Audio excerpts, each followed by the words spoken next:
Nikki, Jesus, control your urges, Nikki. That's what I'm always saying. Eavesdroppin.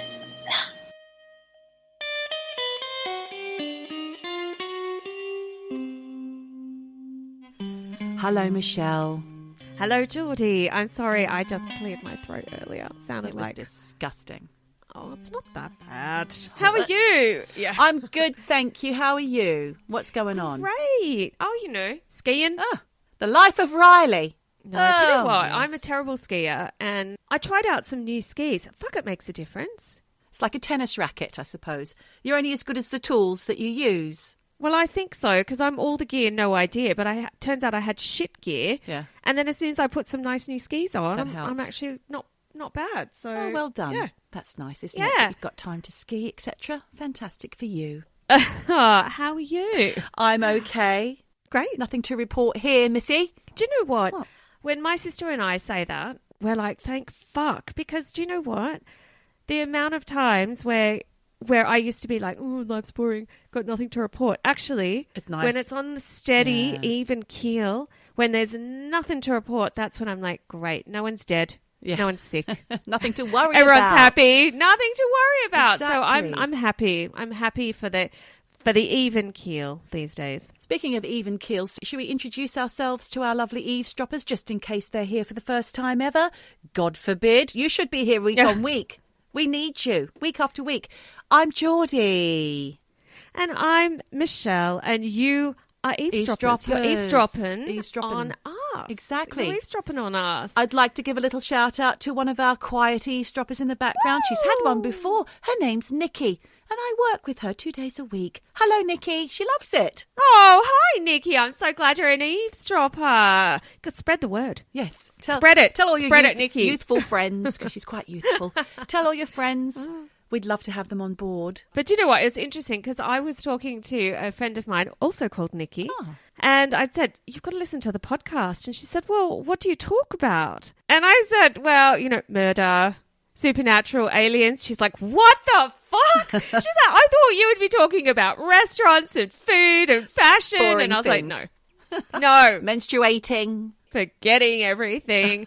You never know. It's a pick and mix with eavesdropping. You never know what you're going to get. It is a pick and mix. Speaking of all the Nickies, it's so funny because I was telling my Nikki yesterday at work, I was telling her about the TV program that I like to watch. I've been devoted to it for many, many years, but now it's kind of jumped the shark. You know what that means, don't you? It means it's gone too Lost far, its way. lost its verve and vigour. It's called Silent Witness, and it's about these three pathologists and forensics and whatnot, and they all, what is it? The Home Office. They work for the Home Office, the government, and they usually get very involved and help to solve the cases. And often they get kidnapped along the way or shot or blown up along the way and have to change out the characters. And now the one main character that's been in it for years, not forever, but for years, her name's Nikki. So we call it just Nikki now. It's just called Nikki. We don't call it Silent Witness. Oh, here comes Nikki. Just call it Nikki. Don't do it, Nikki. Oh, Nikki, you think everybody wants you involved. She has to always be involved in all the police ongoings.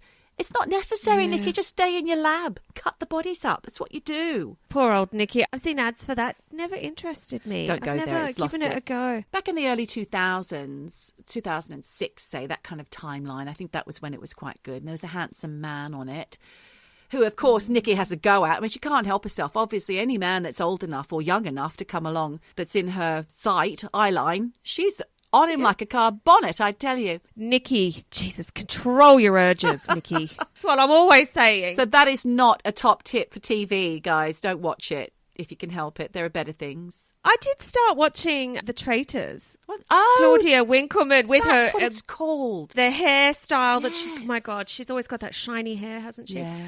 It was quite good, backstabbing, but it's all just a game. It's all just a game because our lovely other podcast that we listen to, the Shrine Girls Yes. and Boy, they were talking about The Traitors. So I thought, you know what, I'm going to give that a go. Ah. It was all right for a bit of reality, bit of nothing telly, if you just want to switch your mind off. Yeah. I've been advised to watch that by my counselling student colleagues because apparently it's really interesting, the psychology behind it. But I forgot what it was called, you see, yes. Michelle. So Well, it's amazing who throws who under the bus. I'd love to see that. It's interesting how they play the game. And I won't reveal who wins. No, don't. But at the very end, it's interesting to see how they reveal themselves. Ooh. So, is it like Murder in the Dark? I guess a little bit. Yeah. And there are some annoying characters. Of course. Some of them are like, get the hell out. But yeah. The ones you love to hate. Give it a go. Yeah.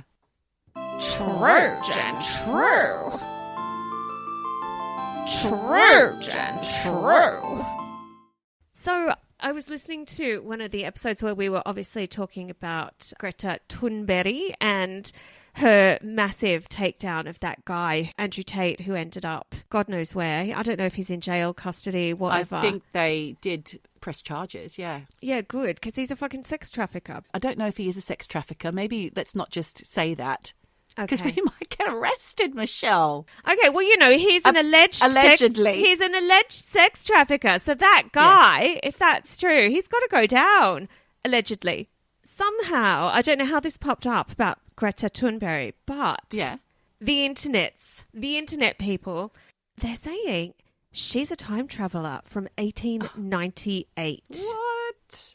Who's saying this? Well, the thing is, Geordie, I'm going to put a link to this shit because you're going to freak out when you see it. There's this image of a child who was a gold mine worker from 1898 and it's gone viral. And honestly, I have seen the picture and it really bloody looks like her. So it's taken at a gold mine in the Yukon in Canada, right at the turn of the century. And this young child basically... her face. It's Greta. I'm not joking. She has plaits in her hair. And of course, people are like, what the fuck? That's Greta Thunberg. She's a time traveler. She's traveled here from, 1898 to save the planet. Obviously, I don't know about that. But the picture was found because it's part of a set of photographs taken by a Swedish-American photographer called Eric Hegg. And it forms part of the documentary archive at the University of Washington. And all the staff at the University Library know this picture because it is one of the pictorial illustrations of children working in the mines at that time. Wow. So it's quite a serious picture. And they think it was discovered because the whole archive has been digitized. And, obviously now there's facial recognition software. And they think that software discovered this image, thinking it was Greta Thunberg because her face is the face of this child from 1898, I swear to you. Well, she does have a very oldie-worldy face, but that's really interesting that you should raise that right now, Michelle, because I've been wondering about that as well. Well, not so much time travelling, but more like reincarnation. That's what I'm thinking about. So recently I had a conversation with somebody about, it was actually Mill. Hi, Mill, if you're listening. Hi, Mill. Amelia. I know Mill. She's my flatmate at the moment. She's staying with us. It was about the Pope. And I don't know why we were talking about the Pope generally, but I used to think that he was the embodiment of Christ, so that he was kind of like the Dalai Lama. I don't know much about it, so I assumed it was something like they were the chosen child or the chosen person, that Christ has entered your body, and you know this because of certain secret rituals and all this kind of stuff, and the Holy Spirit's within him, which is like, Jesus. The Pope is actually chosen in a more of a political style voting system. Oh. I found out by doing a little bit of Googling. And obviously the holy rituals are in place, but they're shrouded in mystery. We'll never know what they are unless we've had a go at trying to be the Pope or somehow involved in the Vatican. But did you know, as a descendant of a Catholic, you may know this, that after the election and the new Pope has been decided, people standing outside the Vatican are waiting to find out. They'll know because a plume of white smoke rises from the Sistine Chapel chimney to indicate that it's been chosen. I did know about that. Puff of smoke from the... Isn't that interesting? Yeah, from the Vatican. Have you been to the Vatican? Yes, I have. I think we've talked about this before. I went there many years ago. The only thing I remember is a piece of moon rock that they allegedly took from the moon in 1969 from that moon landing, the fake moon landing, and it's in the Vatican. That Michelle doesn't believe in, but I do. Yes. Silly so that's Michelle. the only thing I remember about the Vatican. But anyway, thinking about the Pope, it got me thinking about a visit, back in those days when I did go to the Sistine Chapel. Before that, I'd been to Kathmandu for about 6 months, I think, with two of my best friends. And we travelled around. And we were staying a long time, actually, in Kathmandu. It was in the 90s. Darbar Square is the place that we would go every day, and we had little friends there. We were travelling with some lovely people. We had a really good time. From Darbar Square, you could see the palace, which is called the Kumari Gar, and in it is the living goddess called Kumari Devi. Living goddess, I thought to myself, what the fuck is that? A living goddess, yeah. It's a little girl that has a goddess within her. And she, like the Pope, changes out every so often because she's always got to be a little girl.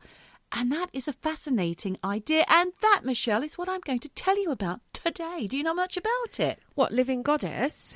No, I know a very brief bit about the male equivalent of this with like lamas, whether it's a Dalai Lama or the Chinese lamas, whatever. They have to prove that they are the reincarnation and embodiment of these spirits. But the thing is, some Spanish baby was thought to be the next Dalai Lama or one of these lamas. Anyway, he's like now about 18 and he's like, fuck this. He's in Ibiza. He's a musician. He's shaking his maracas. He's like banging on drums. He's like, I don't want to be this fucking Dalai Lama. Okay. But I wonder, like, if he really is, like, does he not have the calling? Do you have to have a calling, or is just someone else choose it for you? I don't know enough about it, so I'm very excited to hear. Well, I'll tell you a little bit about what I know.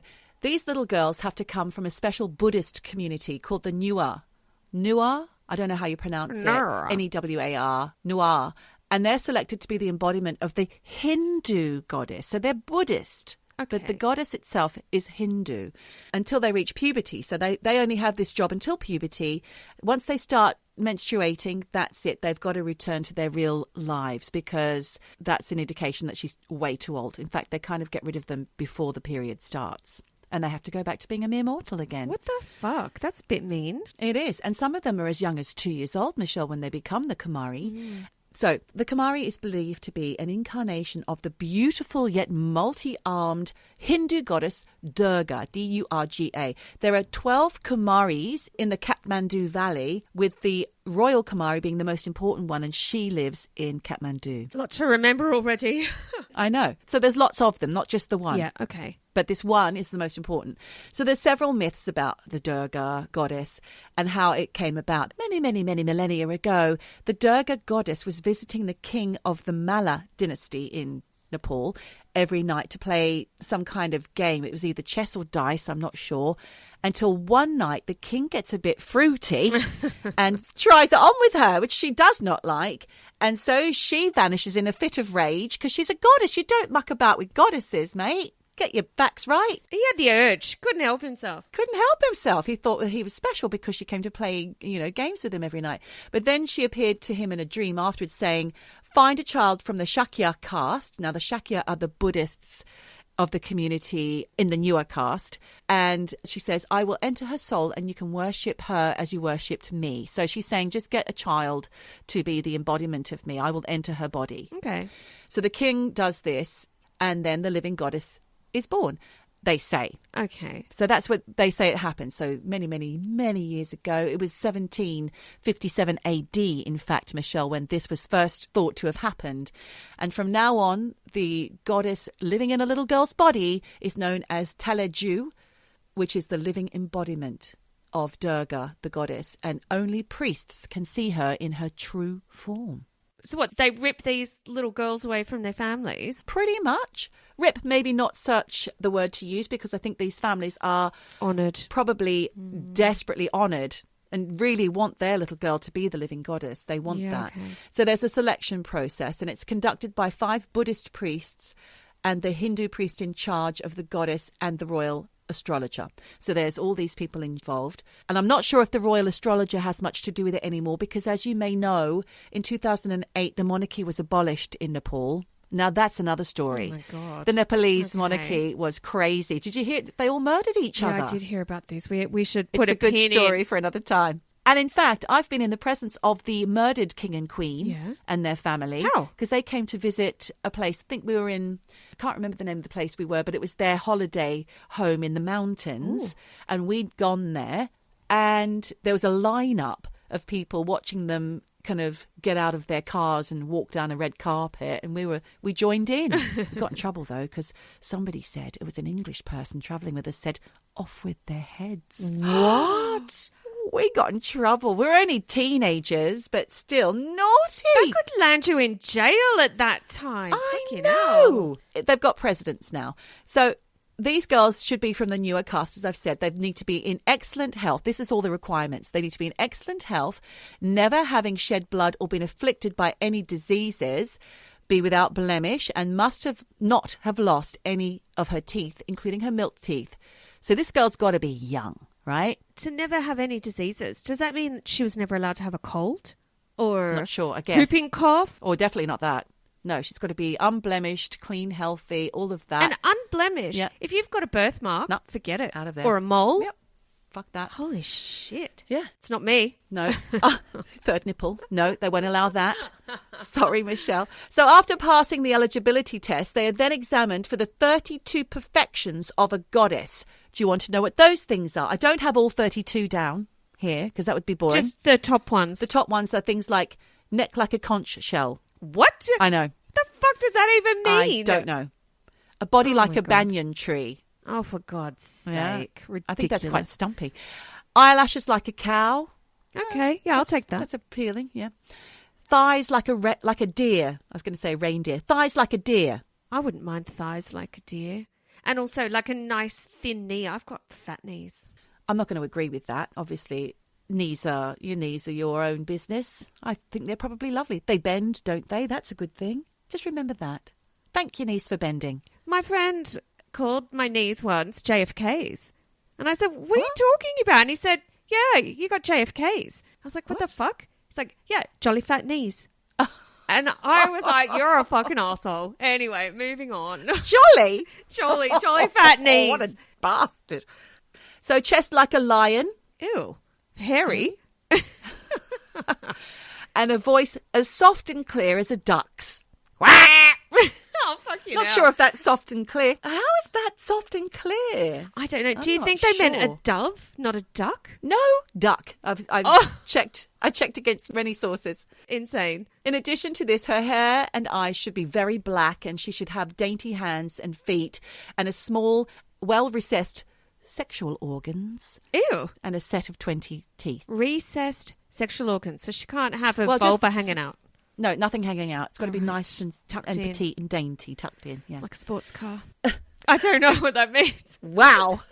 I don't know what that means. The girl is also observed for signs of serenity and fearlessness, and her horoscope is examined to ensure that it's complementary to the king's. Well, obviously that is by the wayside. Does it mean the president now? I don't know. I don't like this. I already don't like the sound of all this. Yeah, yeah.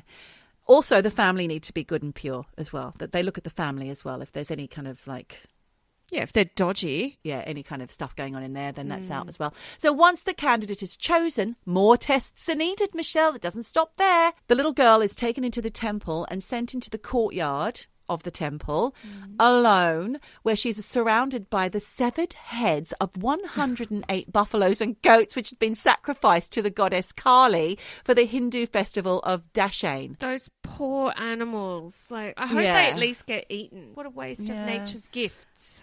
But their heads are just popped around her. She's in a darkened room lit only by oil lamps.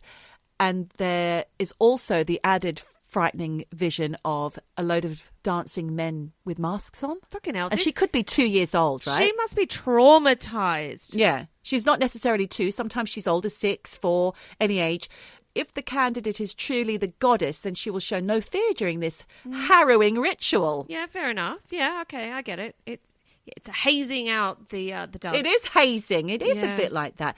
If she does show fear, then another girl is sent in to go through it. And on it goes until one is calm and relaxed throughout this horror. Yeah, well, maybe the family slipped a little Valium to the child. Exactly. So if you get through that, the next ordeal is to spend a night alone in a room with all these gory heads without showing fear. So she's got to spend a whole night alone with all these heads.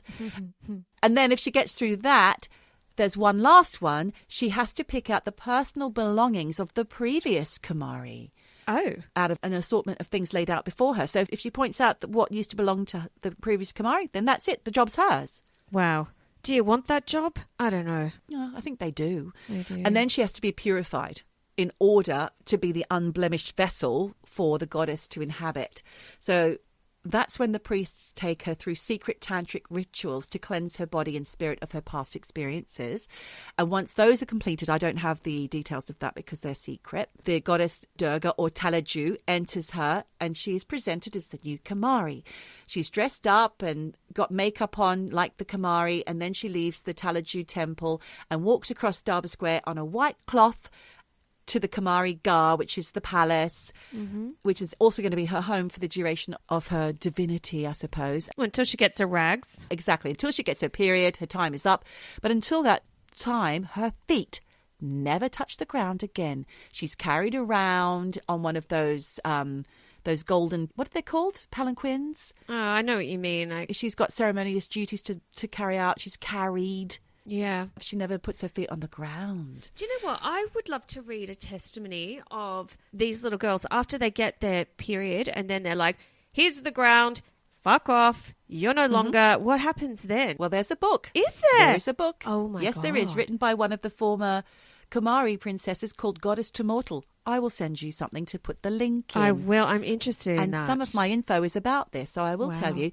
The family can visit once a week, and then all the people who come to see her, because it's good luck to see the Kumari. Yeah. And one look from her can signal good fortune. A smile is even better. But watch out if you're sitting with her, like with an audience with her, and she cries or laughs loudly, because that could mean serious illness or death. Oh. Also, if she weeps or rubs her eyes, it's imminent death. And if she trembles, it means imprisonment. If she claps her hands, then there's a reason to fear the king. So I think they have to rewrite that one because there's no king anymore. If she's picking at the food offerings that you've brought her, that would be financial losses. Oh. Oh, dear. And if she's silent and hardly does anything, then it's usually good news and your wishes will all be granted. Bloody hell. That's a lot of burden of responsibility on that kid. Yeah. But I guess she doesn't know those things. Maybe she doesn't even know them. She's just got to do her own thing when she's there. I don't know. Well, she's inhabited by the spirit of goddess. The Durga goddess, Durga, yes, yeah. Talaju. So she's cared for by caretakers who attend to her every need and whim while guiding her through the ceremonial duties. Now, these people have been in their jobs for years and years and years. Okay. Like father to son, carried down. They bathe her, they dress her, they do her makeup, they prepare her for visitors and all the ceremonial occasions. And like I said, one of these caretakers is a guy called Gautam Shakya, who's from the same family and the same caste. He's been looking after Kumari since she was a child, and his job was passed down to him from his father since the very first Kumari. That's happened father to son, Right. since the first one. Okay, so he's got no life either. No choice. No, but he loves it. He's happy. Yeah, he loves it. All right. So they don't go to school, these little living goddesses, or the goddess at the time. She's privately tutored. She has carefully selected friends from the same caste, but they're told how to deal with her. So if they upset her, that's not allowed. They've got to play the games that she wants. You know, she must be a nightmare to be friends with. You just said to me you'd love to know what it's like for a previous Kumari to spill the beans on what it was like. Now, there's one here called Chinira Bajracharya, who's now 19. She was just 5 when she became the Kumari, and her aunt before her was also Kumari. Okay. Not straight before her, but down the line. And she remembers her elimination round. There were 7 girls handed grains and they were studied for their reaction. That's something that she remembers. And then she remembers some of the girls becoming fevered and some crying. But she only turned a slight blush colour, and that's what got her through that particular round. Right. And she said that when the goddess entered her body, she said she felt hot and her body warmed up, but it wasn't an unpleasant feeling. That's interesting that she says she did feel like she was inhabited. Well, a lot of it could be suggestion, the power of suggestion as well, couldn't it? They're only children and their adults around them believe this. I once did this Reiki course and this Reiki ceremony where it was really intense. I didn't know what to expect. And the Reiki master does this thing where they actually break open this spirit inside you. And I felt this weird breaking of something inside me and this warmth going right up my spine. And I was like, what the fuck is happening to me? What have I signed up for? When you're not expecting it, it really does come as a shock. And they didn't tell us, oh, expect this, expect that. Well, I think it's probably different for every person, isn't it? Yeah, it was really intense. Another girl, Priti Shakya, began her reign at 3 years old and ended it at 11 when she hit puberty. And she said she would have to sit for 6 or 7 hours as a child attending ceremonies, but she had the patience for it. And she said when she was retired at 11, the search had already been on for a replacement because it's bad luck if she starts her period while she's serving as the goddess. And poor Preeti said she was heartbroken to leave the palace, and the people looking after her had become her family. But she was happy to be back with her own family. But it was difficult. For example, you said before, what would it be like going back? Well, she said she got tired walking around because she wasn't used to walking. Yeah. Like walking to school as well. She had to go to school. She said after her retirement, she realised the world was so cruel. And she said, teachers started scolding me as I was a little poor in my studies, and when I first went to school, one of my classmates said I looked so fat, and at the time I was completely broken because nobody used to talk to me in that manner. Oof.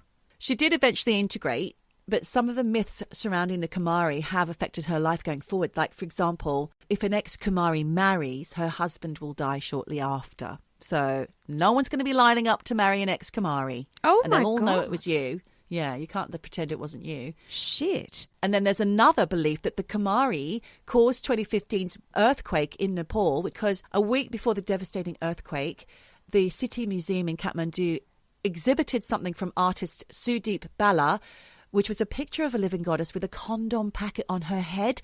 And believers were absolutely beside themselves. They were so enraged. They felt the earthquake was a reaction from the goddess. Oh, my God. 80% of temples and historic structures in both Bhaktapur and Kathmandu Darbar squares have been destroyed, which is horrifying to me because I saw it before that. But the Kumari Gar, it was still standing at the end. That's the kind of thing that people really do become suspicious about. So, like you, Michelle, there are campaigners for child rights who have a lot of issues with the practice of Kumaris, and they believe their childhood is being stolen. But the believers themselves and the people of Kathmandu who believe in this, they think it's a tradition worth keeping. And like I said before, there is an autobiography by Rashmila Shakya, who became Kumari aged 4. She wrote of the lack of education and difficulty re-entering normal life. And since then, Kathmandu city budget now allows for a pension to be paid and education to be mandatory for the Kumari. So they look after them a little better nowadays. I think they have to. It's about the divine female energy, and I kind of like that. I'd just like to end this little story here, Michelle, by going back to what I started by saying, you know, the embodiment of Christ. Of course, there have been other people throughout history who believe that they were a reincarnated version of mostly Jesus. Okay. Mostly Jesus. Okay. I mean, who else is there? Who else is there to be? I'll tell you. So, for example, we've got... Was it Ted Bundy? Ted Bundy didn't come up, but here's a quick rundown of some false prophets who believed that they were reincarnated versions of Jesus. So, David Icke was one who said he's that lizard-loving ex-footballer who on the Terry Wogan show back in the, I think it was the 80s or 90s, he said that he was the son of God. So I guess that means that he's probably thinks that he's Jesus. Yeah. Charles Manson claimed to be the reincarnation of Jesus Christ, but whether or not he thought that is another story, because he could have just said it for his followers' benefit because he was really enjoying manipulating people. Yeah. So it could have been that. There was the Australian yoga teacher Anne Hamilton Byrne, who was known as the cult leader of the family. She and her inner circle believed themselves to be the reincarnations of not only Jesus, like she was Jesus, but also the other people in her inner circle were believed to be the apostles of Jesus. And she also claimed to be a living God, just like the Kumari.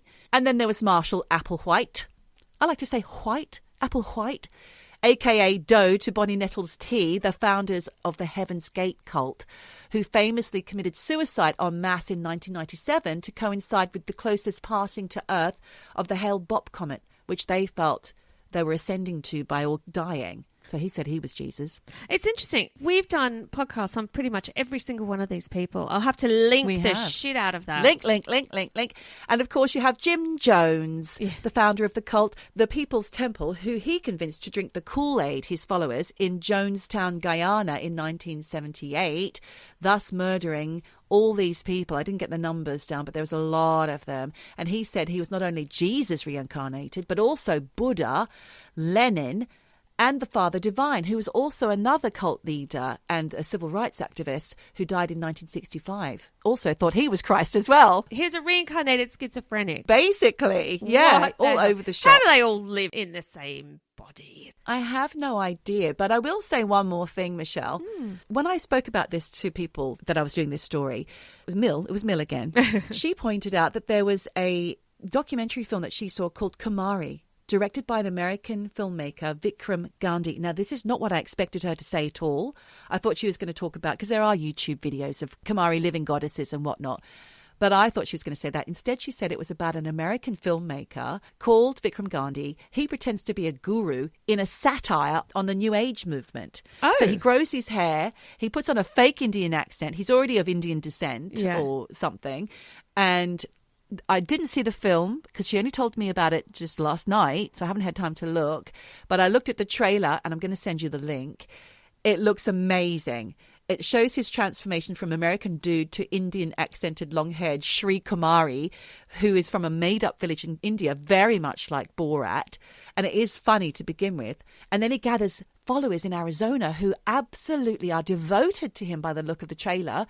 And then this experiment gets out of hand. And I think that he kind of starts to believe it himself a little bit, because there are people who are worshipping in the trailer, weeping how he's changed their lives. And I think that it might touch him a little bit in that way as well. I think he starts to get the lines of reality blurred as well. That sounds amazing. Wow. Well, thanks so much for that story. I'm actually intrigued by not only the Kumaris and what happens after they go from girls to women, but also that documentary. I think it's well worth a watch.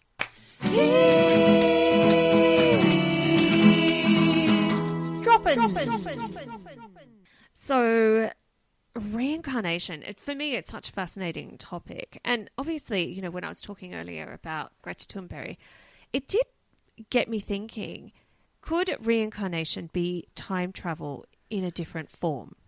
Well, you said that earlier. Yes. Well, strange. I mean, look, if you think about it too much, it is kind of a headfuck, because obviously the only proof, and I say that in inverted commas, of reincarnation is the memories of the person talking about their experience, or memories of their past life and who they think they used to be. Whereas obviously time travel is essentially a person with the same life moving about within time, right? Yeah. But they're essentially just one person. I don't know. Like, I was thinking about this last night. If you kind of suspend your disbelief a little bit and think time travel does exist, right? So that's the first. You've got to have that as a basis. Okay, you've got to believe that. Yeah. Can you reincarnate into the past? So which came first? Greta Thunberg or the little gold miner? Well, yes. Or can you reincarnate into the future? Well, yeah, that's kind of how I feel it goes. If you think of it as a linear thing, you imagine it goes from little girl in 1920s to modern day Greta, not backwards. If you're reincarnating into someone at birth. So, but if they were born before you, I don't know, I'm confused. Yeah, that's the thing, because, and it's crazy on so many levels, and this is why it's a bit of a headfuck, because, like I said, if you do believe in time travel and you do believe in reincarnation, then if you think a little bit about spirit and the idea of reincarnation, which is that when you die, your spirit leaves your body and then I guess turns into infinite energy and then gets sucked back into another body for another shot at life, right? Yeah. If you believe that, then the spirit realm exists outside of what we know as the space-time continuum and linear time. It's completely separate. And the thing is that time travel sort of exists outside of that too. So maybe you could be reincarnated into the past. I actually just don't know. And the more I think about it, the more it kind of confuses me. What's interesting for me is thinking about consciousness and not necessarily reincarnation, but, you know, what it means to be conscious. And we did talk about this when I'd mentioned about, you know, general anesthetic and how when you go under, it's the closest thing to death that any of us will probably ever have a memory of experiencing, because we have no memory of what happens once we're out. And in some ways, I was thinking about virtual reality and how that's a bit of a mind fuck as well, because if you're playing a game that's set in another era in the past, then you exist in the now to play the game, but your mind is in the virtual reality of a different era. So you're alive, but your conscious perception is that you're somewhere else other than where your body is. It's really tricky. And my head was just going round and round in circles when I was thinking about this. I'm just going to park that and go back to reincarnation, because obviously science believes that your biological death is, you know, when your heart stops. That's the end of human experience. The end. Whereas, like we've just talked about, if you're a spiritualist, you most likely believe that our bodies are just meat suit that houses eternal. I know, it's horrible, but it's like, it is a suit of like flesh. Ugh. Like, I mean, what are we? It's gross. So this body houses this eternal energetic soul and consciousness. And then we body hop once our previous body has died for reincarnation. And, you know, we do on this podcast look at things like consciousness and near-death experiences, and can psychedelics affect that, paranormal stuff, supernatural stuff, are they all connected? And again, I don't really have any answers to this, but I do like to think about it, because the more I think about it, the more I think there are all these grey areas of possibility, truths that we might never uncover, because you can't prove it, because you have to die to prove it. And then it's game over.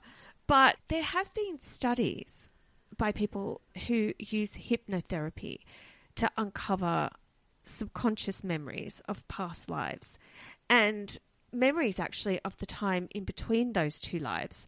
There are 3 hypnotherapists called Dolores Cannon, Dr. Ian Stevenson, and Dr. Michael Newton. Together, they collectively have more than 50 years of like client session information of people who are under hypnosis and talking about being reincarnated and past lives. What these 3 believe is that when people are under hypnosis, they're not dreaming and they're not hallucinating. But they're in a state where they're not capable of lying. When I think about that, they might not be lying, but they might be misinterpreting whatever they're seeing or thinking they're remembering. So that said, Dr. Newton reckons a lot of his clients have been through these past life experiences, but they're really hesitant to talk about it or reveal too much, which he thinks over the course of all his study into this, he thinks it's like there's this universal code of ethics that you're not meant to like talk about shit. Like what happens in reincarnation club stays in reincarnation club kind of thing. And he says that over the years he's been conducting his studies, he's seen a lot of similarities that makes him feel that reincarnation is real. And he's come up with this theory on the process that our soul goes through from the moment we die to the moment we're born. And like I said, this is based on hypnosis and all of these clients that he has spoken to who have believed this. So this is based on what he thinks is empirical evidence. To be honest, I feel like it's a little thin, but I'm going to go through these stages because I think they're really interesting. So the first stage is death and departure. And he says a lot of his clients remember looking down at their body. And some people say that after they supposedly died, they stuck around and they would look down on themselves and their loved ones until after their funeral. My God, that's a long time. Yeah. And then they would feel a pull towards a light and they would transition through a tunnel. And that's the second stage, which is the gateway to the spirit world. I'm feeling a bit nervous hearing this. Yeah, it's really, really fascinating. Just stick with me. He says this gateway to the spirit world is where his clients reported moving through the tunnel and reaching the light at the end. And some say the tunnel is above their bodies. Others say they have to travel above the earth to reach their tunnel.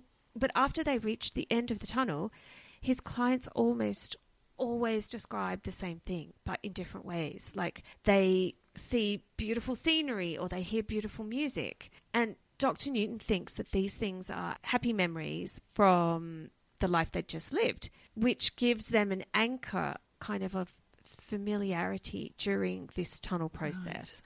Although he did say that some of his clients who were, he thought, younger souls can feel sad or confused during this tunnel transition time.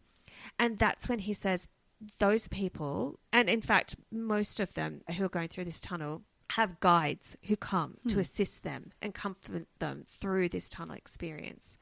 Then the third stage is what he calls homecoming. And he reports that a lot of his clients say they were met by souls who are close to us.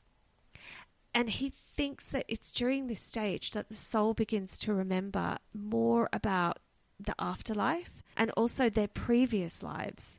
And that's when they begin to feel more at ease with this process of reincarnation, which then leads to the fourth stage, which is orientation. And this is where he says his clients say the soul lets go of any regrets or doubts or sadness or traumatic memories from the previous life. So the soul can be restored to its original vibration. He also says it's in this stage where the soul talks to their guide about what happened in their life and if there are any lessons that need to be repeated in the next life. So if you kind of just keep fucking up, you're just going to keep repeating until you learn the lesson. Well, this is very much like the Buddhist belief of karma, isn't it? I guess. Or... and nirvana. So you keep being reincarnated. You keep learning. And then when you finally have no more lessons to learn, that's when you reach nirvana. Yeah, maybe. I think. Because then once you've let go of all those regrets and doubts and figured out if there are any lessons you need to keep learning, you go into the fifth stage, which is transition. And this is where he says his clients describe seeing souls all moving through beautiful tunnels of light to their destination. His clients describe this moment as really exciting because they say there's no darkness, it's just pure light. But it's also where you meet up with your soul family, who are souls who are at a similar stage of evolution. And maybe you're right, maybe it is this idea of nirvana. And these people are the souls that you've shared previous lives with. Yeah. And they are the souls who you keep reincarnating with over and over again. Wow. And you're all playing roles with each other, such as partners, brothers, sisters, parents, children. And I'm just going to bring you back. Do you remember we have talked about reincarnation, and kids seem to be the ones that always remember these lives. Yeah. And we've talked about people who have kids at the age 3 and 4. 4 seems to be the hot zone for this. They turn to their parents and they say, I used to be your mummy. Right, yeah. I used to be your daddy. Yeah. You hear this a lot. Go on the internet. It's everywhere. And this transition, fifth stage, if what Dr. Newton is saying is true, then you're playing a game. Yeah. It's like you're playing a game and you've It got sounds your like a little group. Yeah, to me it sounds like some sort of Sims or something, it just sounds like some sort of like alternate reality game, or what do you call it, like VR? What's that called? Virtual reality game. Virtual reality, yeah. which is what I talked about before. Like your body's here, but your consciousness is somewhere else. Like it is a real headfuck for me. So after you go through this fifth stage of transition, where you're hanging out with all these other souls that you're swapping roles with. Yeah. He says the sixth stage is placement. And it sounds a bit like school. Yeah. Because you then learn about the other soul's previous experiences. And this is where he says his clients report projecting into specific scenes from their previous life and into other people's minds. Wow. Because then they can learn and feel what others felt, to learn how our actions have hurt someone else in a previous life. So you're learning. And then the seventh stage is life selection. And this is where he says his clients say they move to a larger sphere of light, which is where they choose their next life path. They say you're able to see multiple paths and you're able to temporarily project into these lives to feel which one feels right for you for your next reincarnation. And he thinks this is also the stage where we can fast forward through a little bit of a life's timeline to see what will happen if there are any kind of tragic events. And he says it's where some souls will choose a challenge in the next life, or they can opt out. Because you have spoken about this before, where you've said that there's been babies born and their reincarnation didn't suit them, so they swapped it out. You've told this on another episode. Yeah, and he says that this is what's happening. But also what he says by challenges is that you might choose a life where you have a disability or some kind of physical or mental challenge. And these are all of these things. Like, you're choosing it. Wow. Because you want to challenge yourself. Because maybe your last reincarnation was too easy and you're like, oh, I need a challenge. Who chooses Ted Bundy or Charles Manson? Oh, God. Maybe to learn these lessons. Yeah. I don't know. It's really fascinating to me. And then he says the 8th stage is you choose a body. Because he says his clients report that your physical appearance really affects the experience of your life.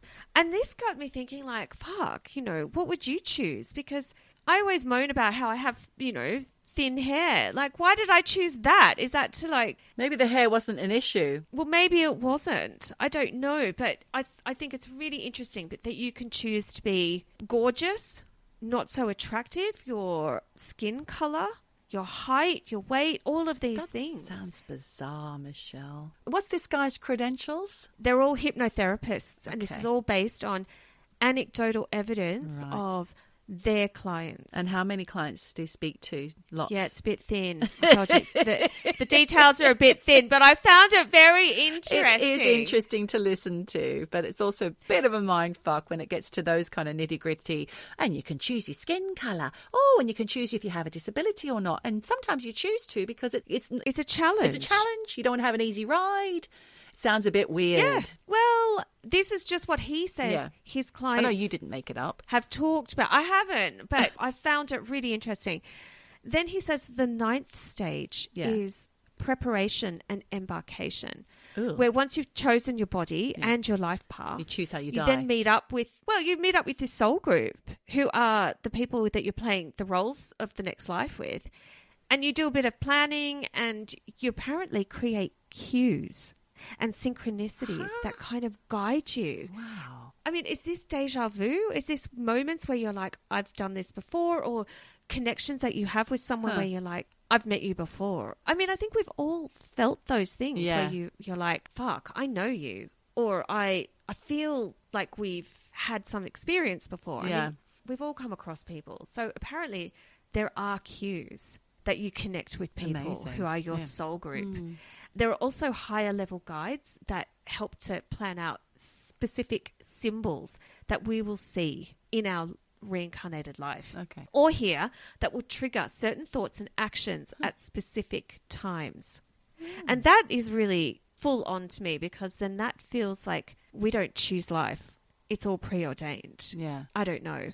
But then he says that clients say, after the synchronicities have decided, you then meet up with your soul family, you go over some goals and plans for the next life, and you're also encouraged to have patience, to hold true to the values, trust in yourself through difficult situations, and you're told to avoid overindulging in anger and negativity. Okay, well, these are all good. These are all lessons to learn, isn't it? And then the last stage is rebirth, okay, where the clients report traveling back to Earth through the same tunnel they left in. You enter into the mother's womb, and you choose the mother. You choose who you want to be, like reborn to. And he says that the clients reckon until the age of 5, the soul is able to leave the body and travel and meet up with the other souls in your soul family. Wow. To talk about what's going on, but then you snap back into the body of the baby if the baby is in any kind of physical danger or stress. And that it's during those first few years that the soul works to integrate its energy with the brain. So what do you think of that? I think that's insane. I think it's quite wild, but also so many of reincarnation stories all happen before the age of 5. But there is something in it, definitely. There are a few triggers in there, I think, that have reminded me of other stories that we've listened to, talked about, watched documentaries on, stories we've heard, films, fiction that's been created out of a lot of the stuff that you've just told me. Yeah. But it's all coming from somewhere. And I wonder whether it is just people making sense of, I don't know, memories, or I don't know. I don't know. It's weird. Because we have talked a lot about kids are the ones Yeah. most in tune with their past lives because they don't even understand the concept of reincarnation. All they know is that they have memories of when they were someone else. Sure. And pretty much in all the cases I've read, the kids don't even think it's weird. You know, they just talk about it like, yeah, well, that's who I was before. Or things like, that's where I used to live, or I used to work there. They just come out with these statements of fact, which absolutely confound their parents.